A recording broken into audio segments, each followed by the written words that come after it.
proclamation. Everybody understand that? So I'll entertain a motion to approve the consent agenda as presented. So moved. All right, motion by Commissioner Patton. Any further discussion? All right, hearing none. All in favor indicate by saying aye. Aye. Opposed? All right, the ayes have it.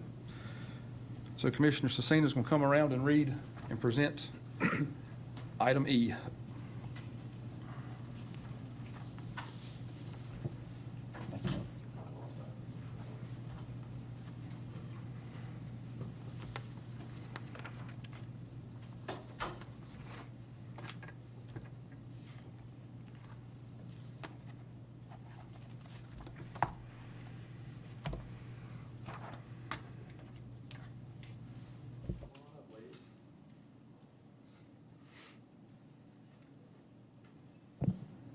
I want to thank all the Daughters of the American Revolution, right, for coming up today and visiting with us and getting this proclamation. You want to spread out or you want to be all like that? Come on, let's go over here. There we go. Let's do a few on each side. Constitution Week 2025. Whereas it is the privilege and duty of the American people to commemorate the 238th anniversary of the drafting of the Constitution of the United States of America with appropriate ceremonies and activities.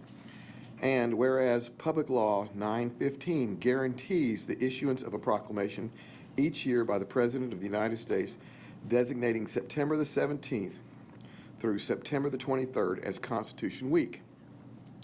Now, therefore, be it resolved that the Lincoln County Board of County Commissioners do hereby proclaim the week of September the 17th through the 23rd as Constitution Week, and urge all citizens to study the Constitution and reflect on the privilege of being an American with all the rights and responsibilities and privileges that it involves. Witness this day hereunto set my hand and cause the seal of the state of North Carolina be affixed. Jamie Lineberger, Chairman, Lincoln County Board of County Commissioners. Thank you so much. Yes, ma'am. Ladies. Thank you.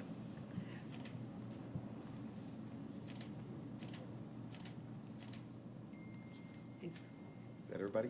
That's everybody. Thank you very much. You're quite welcome. Thank you, ladies. Thank you. Yes, Thank ma'am. you. Okay, next on the agenda is the zoning for public hearing.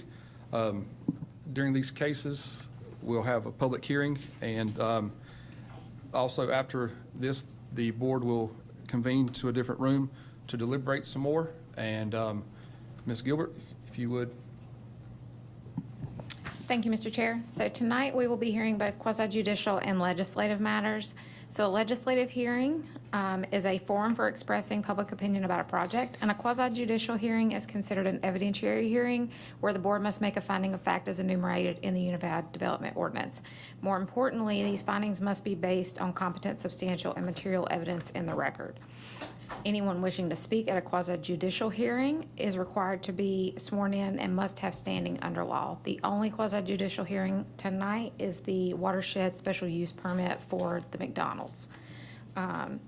So I need to confirm with the board members for both boards that no member has a conflict of interest in regards to the cases before us tonight. No member shall participate in or vote in a manner that would violate the applicant's constitutional rights to an impartial decision maker. Impermissible violations of due process include a member having a fixed opinion prior to hearing the matter that is not susceptible to change, undisclosed ex parte communications prior to any quasi-judicial hearing, a close familial, business, or other associational relationship with the applicant, or a financial interest in the outcome of the matter. Does any board member on either board have such a conflict? No, ma'am. Okay, thank you. Okay. Julie? We'll start with ZMA 764. Good evening.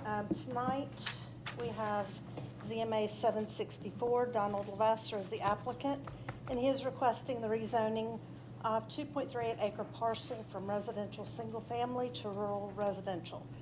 The subject property is located on the north side of Maybank Lane, about 1,300 feet west of Junebug Road in the Howards Creek Township, and is adjoined by property zoned residential single family and rural residential. Land uses in this area are residential and agricultural. This property is located within an area that is designated by the Lincoln County Land Use Plan as rural living, which is suitable for residential uses on large lots with small nodes of commercial activity concentrated at rural crossroads. The development pattern is characterized by large lots, abundant open space, and a high degree of separation between buildings. The following, in your packet, you have the list of uses for the current district and the proposed district. Planning staff is recommending approval of this request, and you have our statement of consistency and reasonableness in your packet. Do you have any questions? Anyone have any questions? Okay, is the applicant here? Is there anything you'd like to add? Okay. So now I'll open the public hearing for ZMA 764.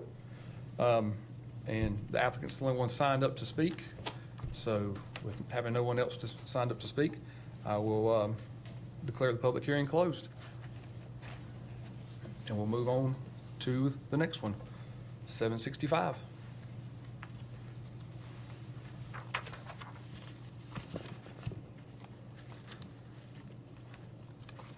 ZMA 765 is Joseph and Jamie Woody as the applicant, and they're requesting a rezoning of 3.67 acres from residential single-family to rural residential.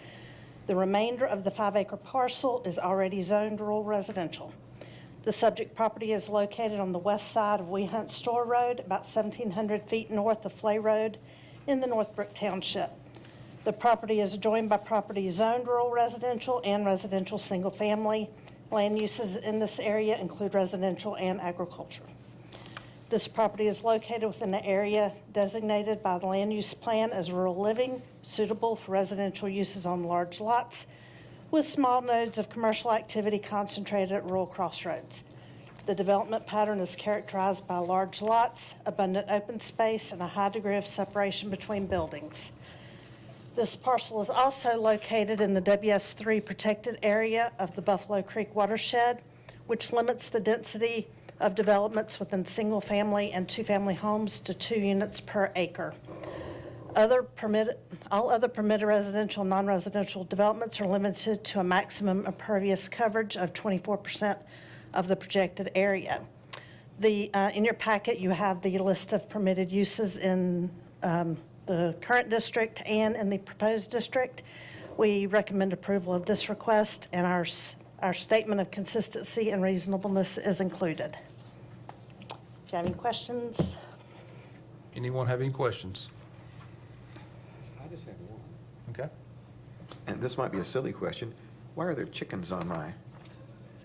Why are there chickens on my? Those are chicken houses. Oh. They're chicken houses. Oh, okay. I'm okay with the chicken houses. I've never seen a chicken houses on my forms before. Okay, I'm good with that. Any other questions? Okay, is the applicant here? All right, come on, you can come to the front. Is there anything you need to add, or? No, sir. Okay. So, seeing the applicant signed up to speak, and then there's a Joseph Woody. Is there anything else? A Jamie? So that's both of y'all? Okay. So applicant has nothing to add, so then I'll open the public hearing for ZMA 765, and no one else signed up to speak. So then I will close the public hearing for 765, and we'll move on to 766.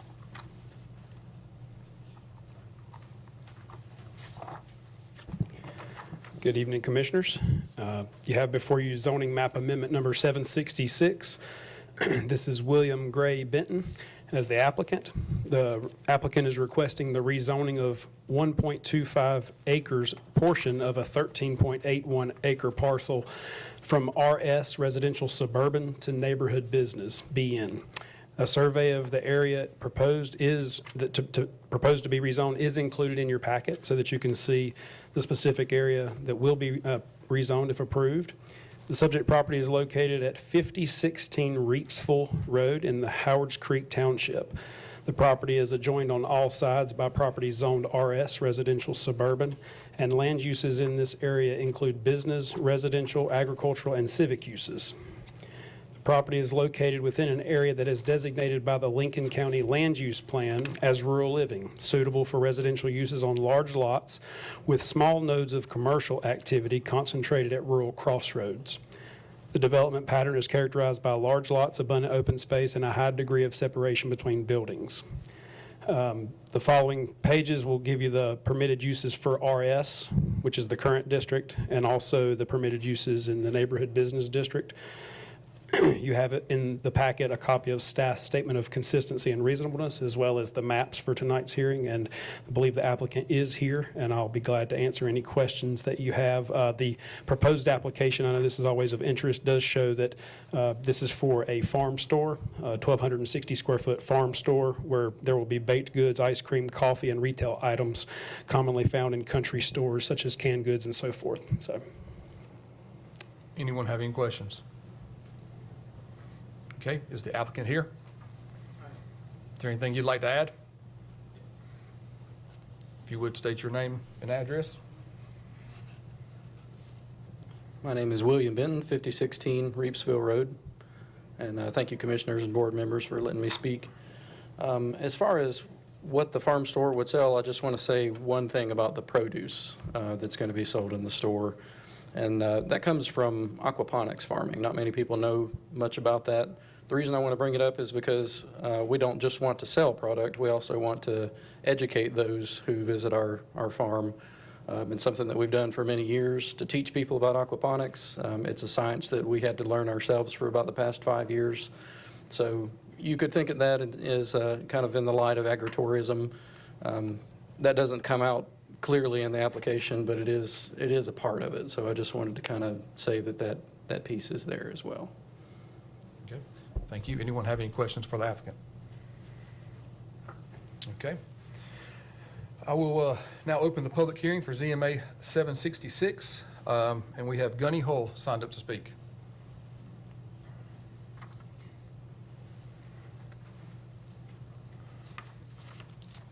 If you would state your name and address. It's Gunny Hull, 319 North Poplar Street in Lincolnton. But I do have own property right in that area, so I got a sheet saying about the meeting tonight. But basically, I want to address that it's, we're getting a lot of build up and a lot of people coming in. There's a lot of encouragement. It seems like we're breaking up farms into planting houses and parks and everything else. But I think it's still, even with that, and Lincoln County is not the way I grew up, but the scriptures even talk about when, do I have not a right to do with what is my own? And that's always what we always need to consider, and though it's been put like a burden on everyone here that's on both of these boards, I guess, here. But if something is not impacting the community, then that should be something that the landowner, property owners always have a right to be able to do, whatever it may be. And even though some of the zoning things that have come up before, it did impact, and it seemed like it still went through. And because we didn't have the ability to handle the traffic and everything else in some of these other high traffic areas further more east. So that kind of surprises me sometimes when it does impact the public, and yet y'all decide to go ahead and let it go through. And it becomes a danger. One of them was actually down here at the main intersection with a fire department and a business and everything else, and you decide to put something else in that very high congested area. But as far as this in here tonight, like I said, I think it revolves around a lot of the others. I just want to, like I said, though I'm not speaking for them, but I am speaking for these owners that, when it doesn't impact the community or someone else in the ways that some of these other ones have, then I want to say that you should be able to approve it, and that a homeowner should, again, or a business owner should be able to do what they want to do with their own land. And it has scared me about what we're doing with building codes and all these other things, that someone has to get a building permit for something that's small. Again, it's not affecting the public, but yet you have to give every dot, I, every I, and T, and that means control. And so somebody that owns property never owns property because they always have to pay taxes, and then they can lose their land, or they got to get approval to get something built.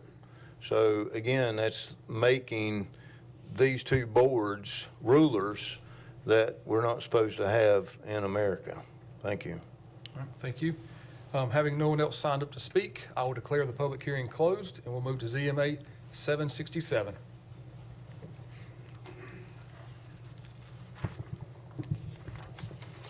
ZMA 767, Crystal Wilson is the applicant in this case, and is requesting a rezoning of a 2.13 acre portion of an 8.45 acre parcel from RS, residential suburban, to neighborhood business. So this is very similar to the last case. A survey of the area proposed is included in your packet so that you can see exactly the limits of that. The subject property is located at 4910 East NC 150 Highway in the Ironton Township, and is adjoined by properties zoned neighborhood business and RS residential suburban. Land uses include industrial, business, residential, and civic uses. The plan is located within an area designated by the land use plan as large lot residential, which is suitable for single-family homes with densities of 0.2 to 1.35 units per acre. The following pages include the permitted uses in the current district, as well as the permitted uses in the proposed district for neighborhood business. And also our staff statement of consistency and reasonableness is in the packet. We recommend approval of the request. And you have a copy of the application as well. And we'll be glad to answer any questions. I believe the applicant is also present.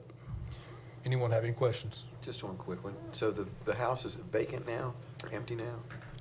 We'll let the applicant address that. I do know that they plan to use the house for the use, for the business. Okay, and that business is? The application shows that it would be a wellness center / med spa. Okay. Yes, sir. Okay, if the applicant wants to come up and add anything, come on. If you would, state your name and address. My name is Crystal Wilson. My address is 4131 Heritage Lane, Lincolnton, North Carolina. Yeah, hey, thank you for the opportunity to be here. I own Vitality Infusion and Wellness in Denver. I've owned it for almost 4 years. This property was my great-grandfather's house and the land, and so now I'm at the opportunity to be able to purchase this for my business and to kind of keep it in our family. We're lifelong residents of Lincolnton Pumpkin Center area for probably 200 years. So this is my goal. I do want to keep the house and just remodel it for my business. And the remaining partials will be like for my horses and my cows. Okay. Any questions? Anyone have any questions? Okay, thank you. Thank you. I will open the public hearing for ZMA 767, and having no one signed up to speak, I will close the public hearing. And we'll move on to UDO 2025-4.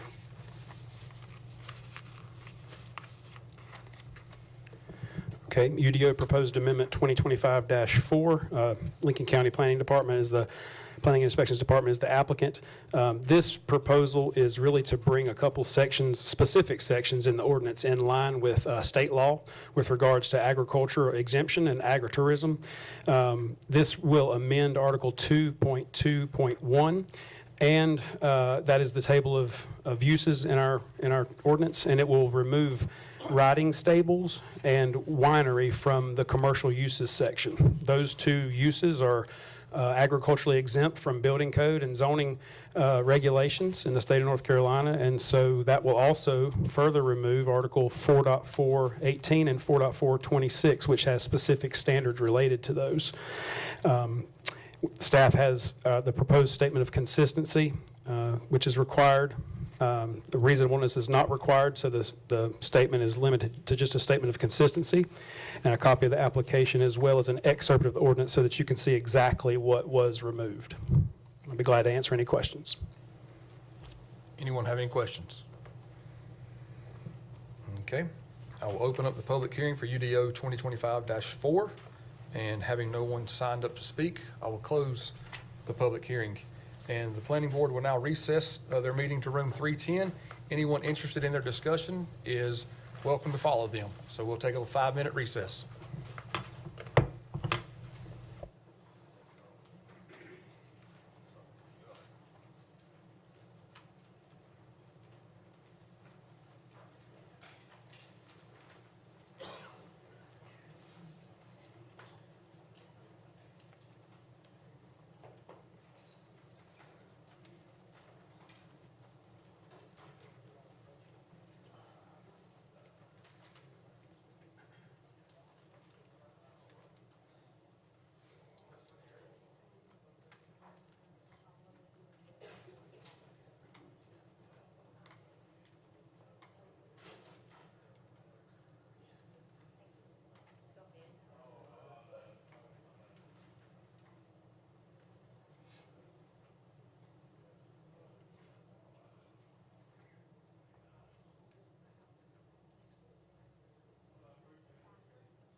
All right, we'll get started back.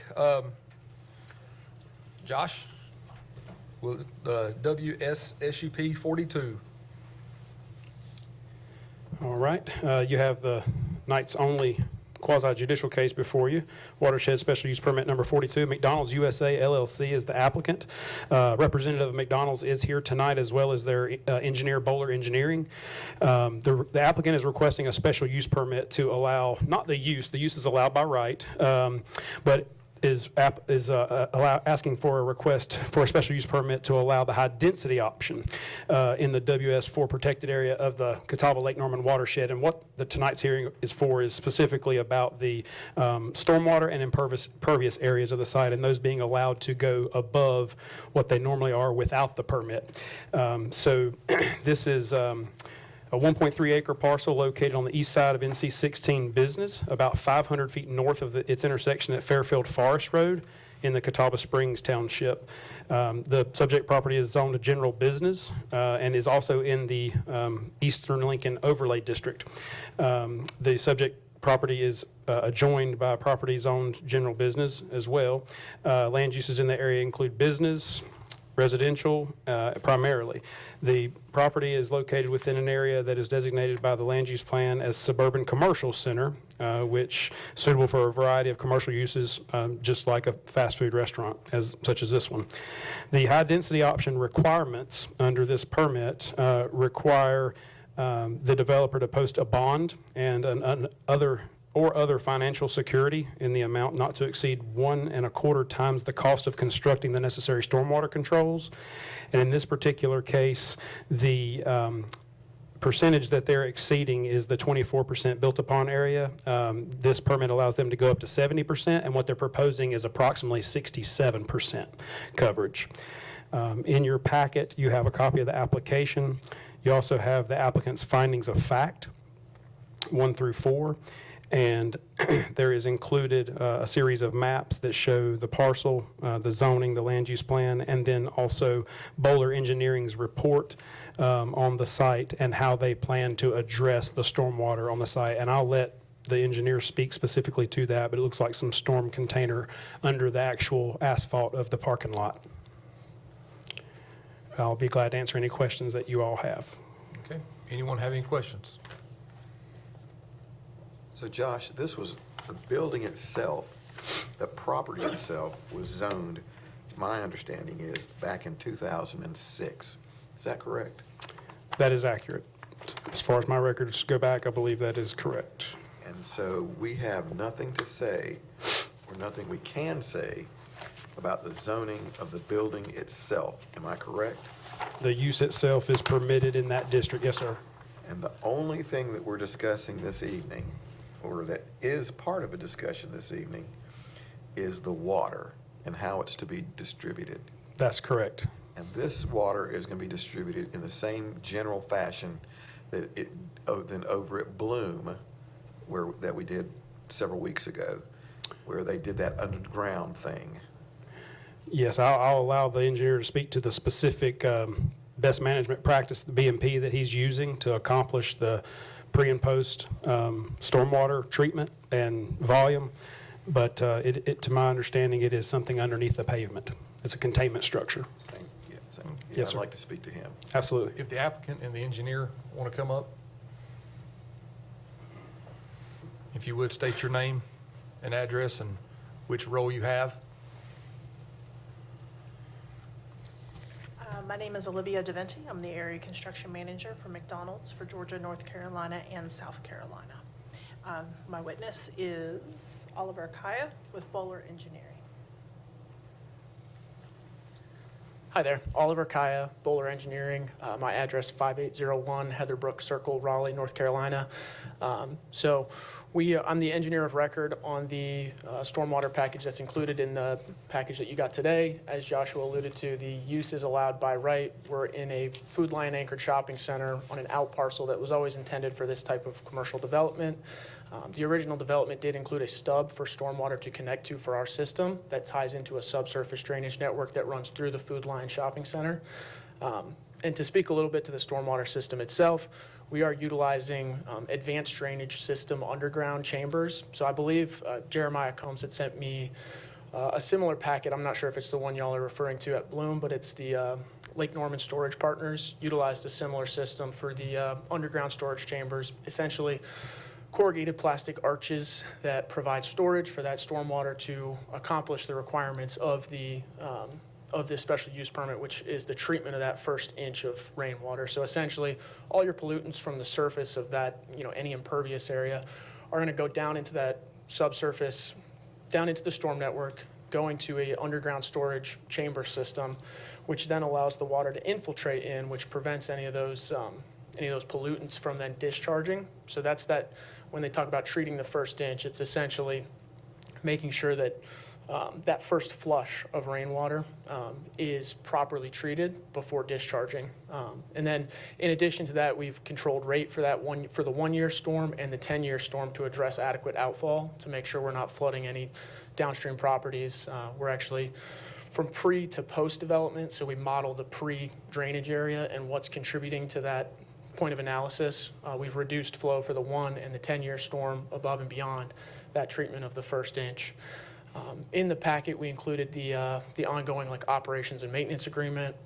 I know working with McDonald's, they're committed to high quality when it comes to the actual construction of these systems and the ongoing maintenance that's required. And I know Joshua was clear to kind of break up that this is what we're talking about here is just stormwater, but I do want to say it's kind of noted in the findings of fact, but we are going through the review processes through all the relevant departments with Lincoln County for commercial building plans. We've already secured our erosion control approval from Danielle Rudisil over there, and NCDOT for any work that's happening along the right-of-way there. So when we talk about stormwater and runoff, what are the possibilities? Because here lately, we've had better than 100-year storms, 3 of them in the past 2 months, by the way. And the water comes flooding off that parking lot that's right adjacent to where you want to be, that little parking lot that was supposed to be something but never has been, and that causes flooding onto the golf course. What are your thoughts about that? So the 100-year storm, we do take that into account when we design any site, and no stormwater network is really designed to adequately push the entire 100-year storm through with no staging. Like, you can expect staging on any of your inlets. You've seen a kind of flooded inlet, but what we do provide for is any building, any building or right-of-way, we need to account for what's called overland relief to make sure that water has a passage to get off-site and to the lowest point. As far as the outfall for our site, we're tying into the overall system for the Food Lion Shopping Center, which does have a 36-inch outlet pipe that discharges across Fairfield Forest. But again, the on-site detention that we've done is going to, for those storms, not all the way up to the 100-year, as that's designing to the 100-year. It's not a condition of the special use permit, but we do need to, like I said, take into account what that water is doing in the event that there is that type of rain event, which, obviously we're seeing more and more increasingly. So we do need to think about that, but the underground stormwater system is not required to be sized for that. And that's why that first inch is going to capture, almost 80 to 90% of your storms. That's really providing the treatment that's required based on us being in this watershed district. So when the water comes across, goes down across the golf course at a pretty high rate of speed, and when it floods, it really floods. So the DOT placed a 48-inch main at the base of the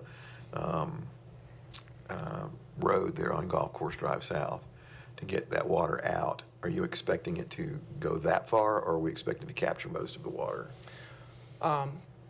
I'm not familiar with the 48-inch cross culvert that you're referring to. I do, from my knowledge of the site, I can speak to our outfall, which runs through the Food Lion Shopping Center. I will say the Food Lion and its development at the time didn't have any stormwater requirements. So as you see those increasing storms, and because Food Lion didn't have to install any sort of stormwater with their system, you have higher intensity storms. you're kind of seeing a compounding effect on that impervious area. What I can speak to is what McDonald's is doing on site to control for that quality and also control rate up to those storms. Thank you very much. You can look here at the thing, this is what the 2-year, that's the cubic feet per second, how much is released, and that's what it's gonna be after post, so you'll see the drastic, how it'll slow the water down. Thank you, sir. He's a whole lot better at this than I am.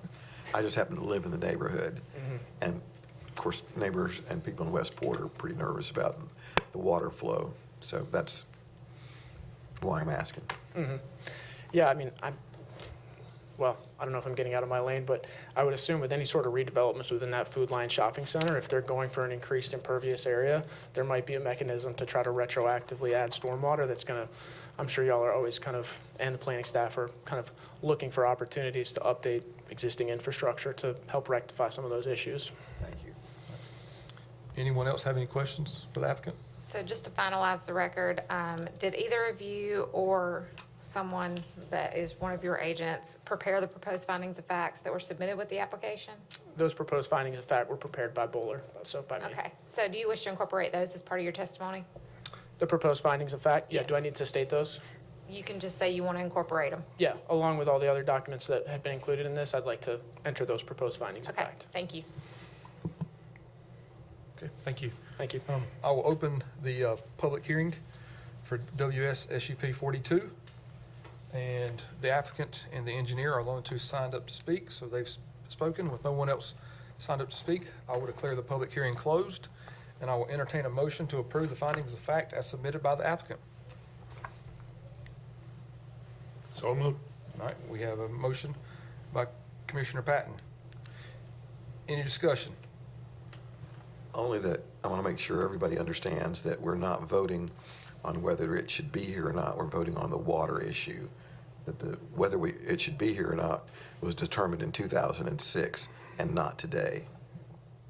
Everybody understand that? Okay. All in favor indicate by saying aye. Aye. Opposed? Okay. I will entertain a motion now to approve WSSUP 42 McDonald's USA. So moved. All right, motion by Commissioner Carpenter. Any further discussion? Okay, hearing none. All in favor indicate by saying aye. Aye. So it is approved. Thank you. So we'll move on. Get my notes here. To public hearing, TLC. Clay, you have the floor.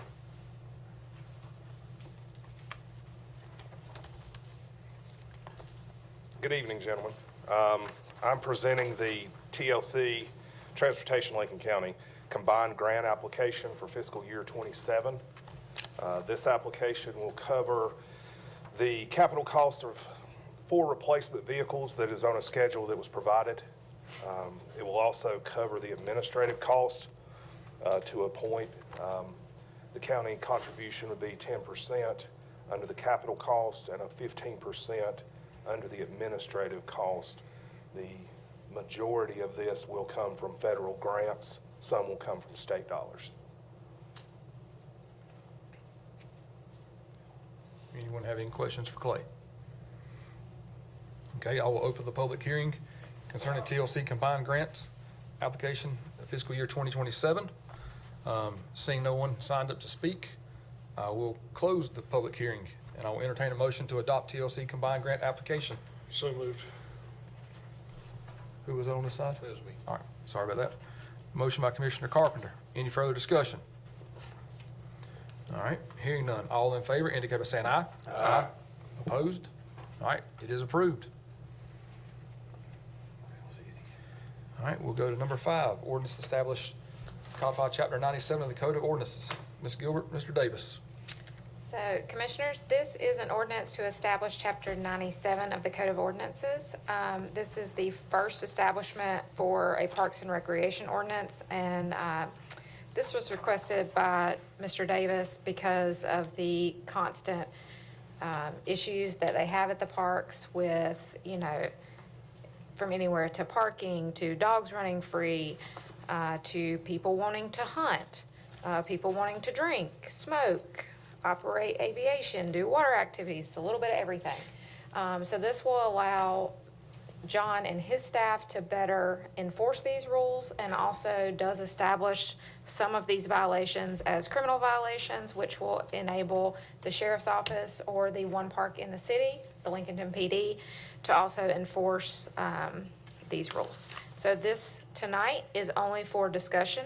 I know there are still some questions from some of the commissioners on some of the issues in here. So we're gonna work to tweak some of that, but tonight is just for introduction. Any additional questions that you may have that you haven't presented to me and John prior to. And then the plan is hopefully to bring this back in October for a vote. So any questions or concerns from me or John? Okay. Anyone have any questions? Yeah. Thank you. All right. Appreciate it. Okay, we will move on to item number 6, ordinance amending chapter 92 of the Lincoln County Code of Ordinances. So in this one, this is the animal service ordinance. We have removed section 2 of this for tonight.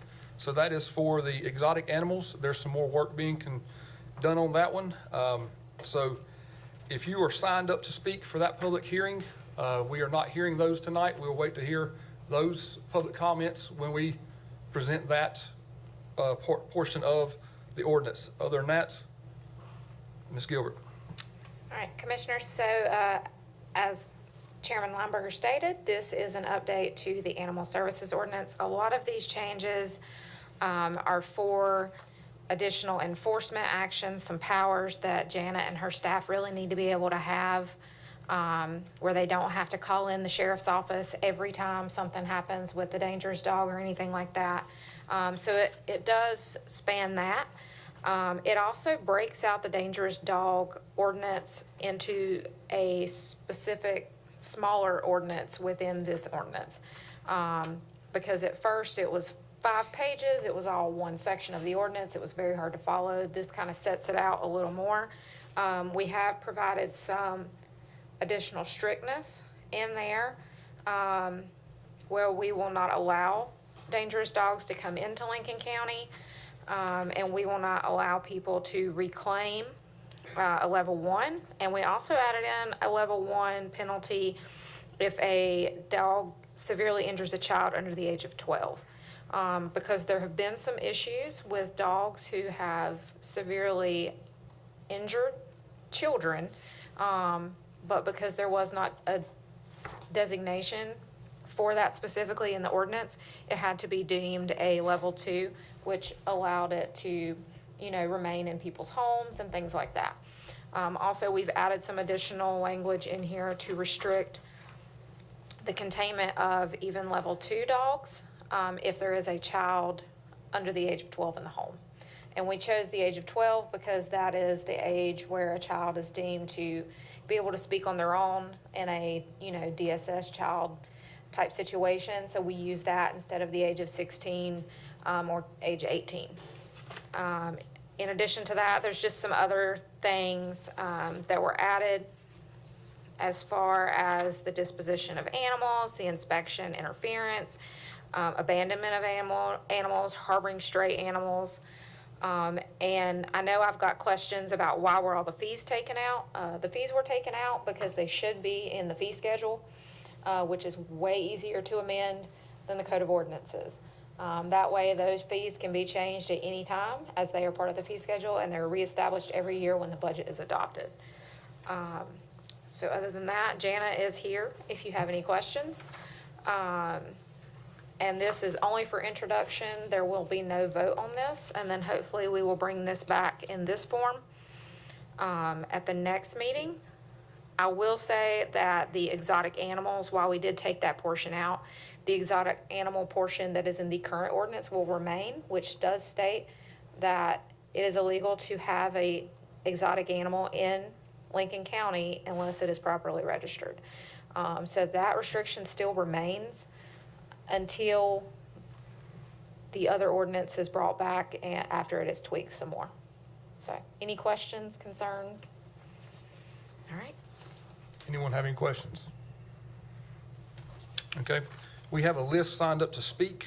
I'm going to give you the opportunity to speak, but that is if you want to speak on something else besides the exotic animals related to this ordinance. So the first one, I believe that's Cassidy, can't really say the last name here, can't really spell it. Okay. Gunny Hull.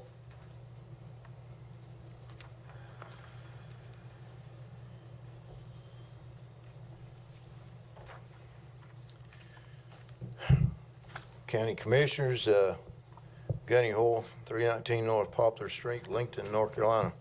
So, again, this here has got laws in it that is very pertinent and we're supposed to go by. So, you know, we complicate a lot of things. You talked about a dog that has seriously injured a child. If it's injured anybody, the Bible declares that animal is supposed to be put down. It actually says that if an owner of an animal knows of that animal, which it regards and talks about an ox, but any case of whatever it may be, then that owner is held responsible.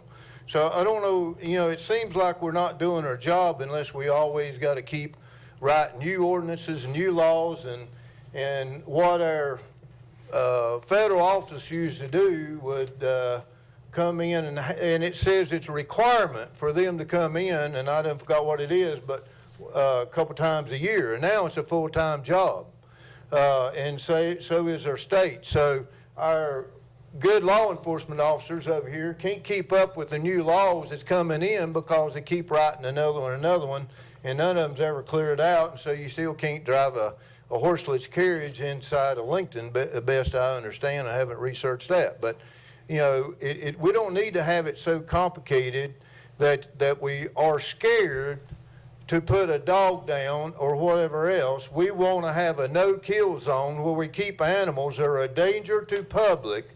We're going to lock up a criminal who is danger for the rest of their life, where the Bible says if they murdered someone that they're supposed to lose their life as well. But yet we're murdering innocent babies in the womb. We can't tell the difference between an animal and a human being, and who's got rights and who don't have rights, and whose rights are higher than somebody else's rights. So I'm a little teed off when you got such of an issue talking about dogs and you got classification. Then you saying they hurt somebody, and on top of that a small child, and you don't want to destroy a dog because that dog's got a life that it's supposed to live to the very end until it dies of natural causes. And that I've got a serious problem with. And once again, I'll speak to the point of this $20 million that y'all put our money, not your money, and you lie and say you did not raise our taxes. That's a big lie, because you increased the value of the properties that went way above, even though you kept the same rate. So then you can build a new courthouse. We got a bigger jail, and now you want a bigger cat house at $20 million. Insane. Thank you. Next, we have signed up Tanya Barker.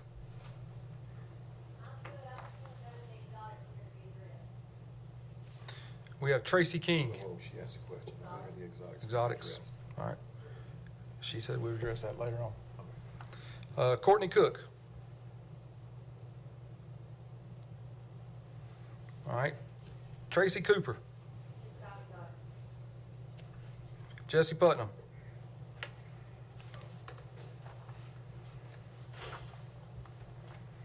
Jesse Putnam, 4265 Kent Street. I'm here with Viper Farms. 5 minutes. I understand you plan to make changes, but I want to be heard anyway. I'm alarmed not just by your plan to make changes to the proposed ordinance, but by the fact the ordinance was written to begin with. My main concern is the process is flawed and threatens my business and my way of life. I want to outline my concerns on why the proposed ordinance is deeply problematic. The proposed ordinance was terrible, probably illegal. Trent Carpenter went off the rails with it. You tasked the community with finding a resolution to the problem when there was no problem to start with. The work group was stacked against us, and Trent Carpenter was a no vote from day one. He'd come with concerns, and when we would bring him proof his concerns were unfounded, he would move the goalpost to a new concern each time. Ashley Oliphant, who has a liberal arts degree and no hands-on experience with animals, was also a no. Head of Animal Services, Jenna Velez, was obviously going to vote. However, Trent Carpenter wanted her to, and Mike Allred slept the whole time. Trent Carpenter is doing all of this in retaliation because we have been loud, angry, but transparent with this board and the public. It's obvious this proposal was slapped together with no respect to our side of the situation. These animals pose no danger to the public when kept the way we've been keeping them here for 50 years. Trent wants a feather in his cap for his new position.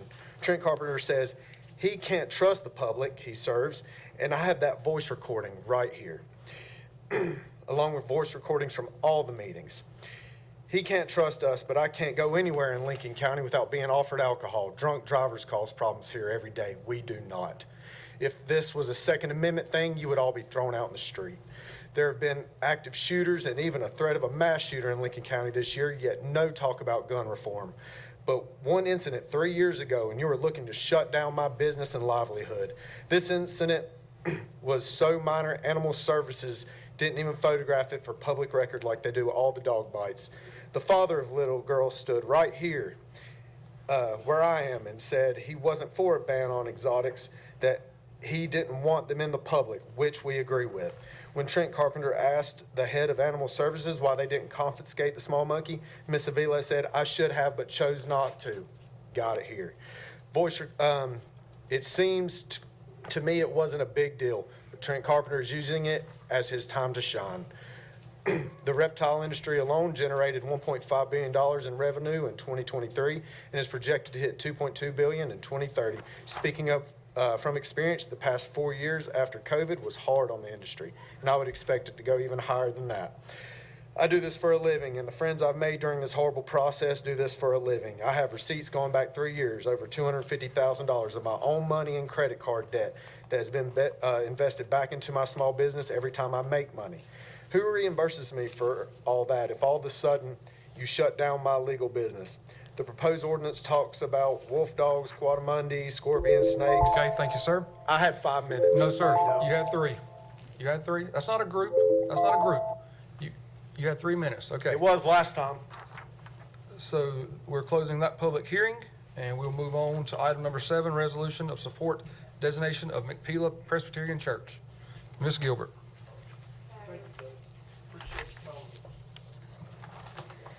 So this is a resolution of support for the designation of Machpelah or Macpela, depending on who you ask, Presbyterian Church, into the National Register of Historic Places. So in 2020, Machpelah Presbyterian Church and the cemetery next to it was officially designated as a Lincoln County Local Historic Landmark on the 21st day of September. Pursuant to a certification agreement that we have with the state of North Carolina that is created based on federal law, the chief elected officials shall notify the State Historic Preservation Office and the owner of the nominated property in writing of their opinions concerning the eligibility of the nominations within 60 days. Also, the Historic Preservation Commission is required to actually hold a public hearing. The Board of Commissioners is not, but they are required to provide an opinion on whether or not it should be included.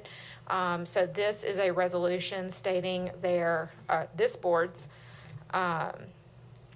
support of providing it to the National Register of Historic Places, and there will be a hearing in October before the State Historic Preservation Office to make that final determination. So attached to that resolution is a letter of support to Jeff Smith, who is the National Register Coordinator at the state, and also to Walter Clark, who is, I believe, the director of the Machpelah Church Foundation. So. Okay. Thank you. Anyone have any questions for Ms. Gilbert?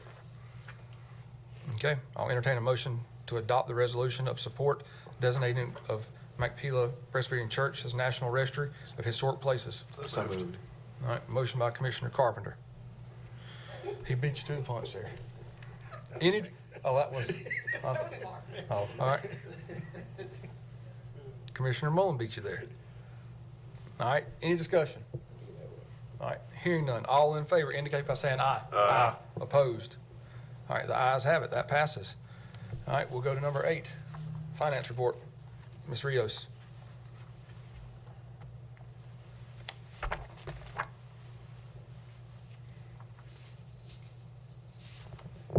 Good evening, Commissioners.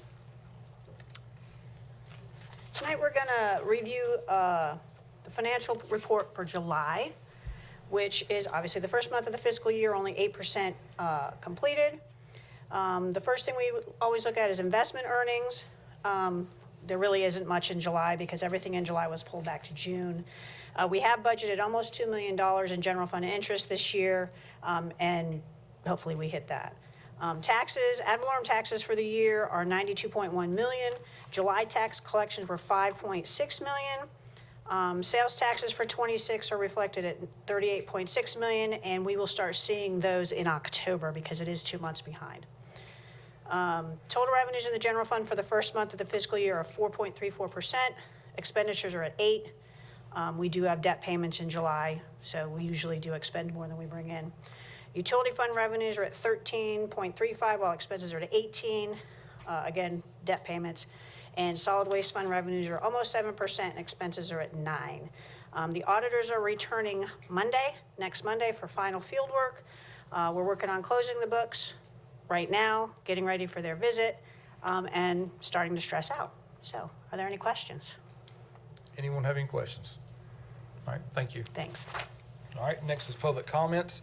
That's where all citizens are allowed to speak. If you're speaking as an individual, you get 3 minutes. As a group, you get 5. And all I have on the list right now is Gunny Hull.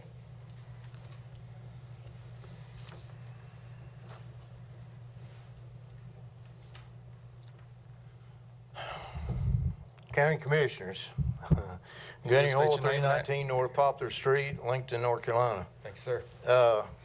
Just want to remind you also that Scripture says that thou shalt not bear false witness, and if you're not quite sure what that means, it means thou shalt not lie.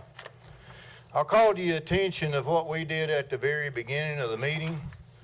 It says, I pledge allegiance to the flag. There's a lot of men and women died for that flag. To the republic. Most people don't even know what that word means. It's not where we make up a bunch of little laws and everything else. Again, that was divine law that the founders knew and respected and used the scriptures to hold on to that. One nation under Yah. That was not under Buddha or Allah or whatever. That was under our Creator Yahweh. But then it says, with liberty and justice for all. You see, that's the problem I think we're really getting into, that we don't understand because we've got several classes in the United States, especially two. It's me and you. And that seems what we hold on to. I want to read you from Genesis 1. It says, in the beginning Yah created the heaven and the earth was without form and void, and darkness was upon the face of the deep, and the Spirit of Yah moved upon the face of the waters. And Yah said, let there be light, and there was light. So then he said in John 1:1 said that says in the beginning was the Word, and the Word was with Yah, and the Word was Yah, and the same was in the beginning with Yah, and all things were made by him, was not anything made that was made. So he formed it all. And that's what we need to remember. But then he said also in Isaiah 5:21, it says, woe unto them that are wise in their own eyes and prudent in their own sight. That's what we've become. I've been to other meetings in Mecklenburg County and others as well, and I come here and I think this is my county. I ran for sheriff because this is my county. I served in the United States Marines for our country, but I always thought this county is my county and one that I would protect and serve and do my best to help all people. But when we think we're above other people and we're wise in our own eyes, the Scripture says, woe. It's kind of like a horse. When we say woe to a horse, of course that's our language today, that means for that horse to stop. When Yahweh says woe unto mankind, he's saying we better stop. Now we see storms and everything else. Thank you. Thanks, sir. All right, having no one else signed up to speak, I will close the public hearing and we'll move to other business. Is there any other business to come before this board at this time? Okay. We'll do vacancies and appointments. Commissioner Mullen will present the airport Advisory Board and the Animal Services Advisory Board, and I will take care of the Lake Norman Marine Commissions. Chairman Lomberger, I'd like to make a motion to appoint for the Airport Advisory Board, Mark Radke and Daniel Olson, and appoint to the Animal Service Advisory Board, reappoint Lena Jones as the Health Director and Dr. Stephanie Bowling as the veterinarian. That is a form of a motion. Okay, we have a motion.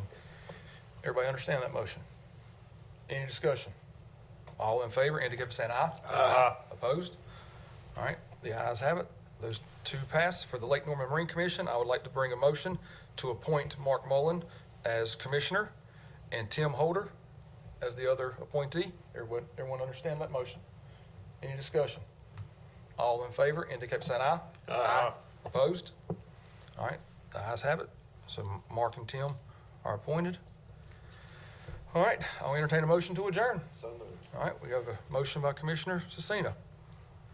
Any discussion? All in favor, indicate by saying aye. Aye. We are adjourned.